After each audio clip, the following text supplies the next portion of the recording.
Submerged in brackish waters along the Connecticut coastline, newly nested oyster beds are helping restore the environment and protect generations of family tradition in New England aquaculture. Connecticut was the cream of the crop, pun intended, for oysters, and that we want to see that come back. Around the turn of the 20th century, oysters became a popular dietary staple for New Englanders. In Connecticut, demand for oysters was particularly high because of the nutrient-rich environments of the natural oyster beds. So what's really unique in Connecticut are these large tracts of oyster beds that are in intertidal areas like this, but also in deep water areas. According to the Connecticut Department of Agriculture, the steep rise in popularity for oysters led to depletion of the natural beds due to overfishing. To keep up with strong demand, oystermen began cultivating oysters and oyster seed to raise their own stocks. As the decades progressed, so did cities and towns. Expanding communities and agriculture took a toll on the water aquaculture farmers depended on for raising shellfish. Many places, the oyster beds have really been decimated early on by overfishing, but later by development.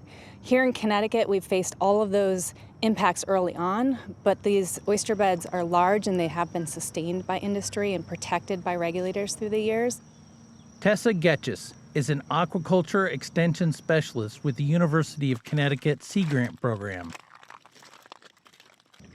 Getchis works with the fishing industry and seaside communities to help establish and strengthen support for the shellfish industry while improving the environment where fishermen work.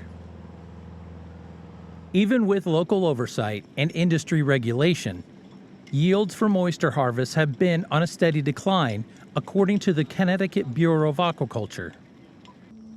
Layers of silt have covered the existing culch, prohibiting oyster larvae from setting on shells and continuing to grow into adulthood. Getchis and other colleagues established a pilot program to encourage restoration of the oyster beds as a way to clean up the environment and, at the same time, protect a way of life. So when we started, it was just ahead of COVID, and we wanted to bring people together to talk about what is the future of the Connecticut oyster industry and also these natural habitats. When restaurants shut down due to the COVID-19 pandemic in 2020, oyster farmers were stranded without markets or consumers. At the same time, Getchis needed boots on the ground, or more precisely, boots in the boats, to help launch the restoration plans for Connecticut oyster habitats. With boats and businesses idle, boat captains were recruited to help get rid of the silt choking the Connecticut shellfish industry. They couldn't sell their oysters, and we were trying to come up with a plan to keep them in business. And we had these beautiful beds that needed to be restored and this fleet that was just ready to work. And so we really didn't have to convince them to get out and help us with this. They knew it was important. It's their insurance, really. These gaps right here, that allows the shell to pass through the dredge, so we keep the shell on the bottom.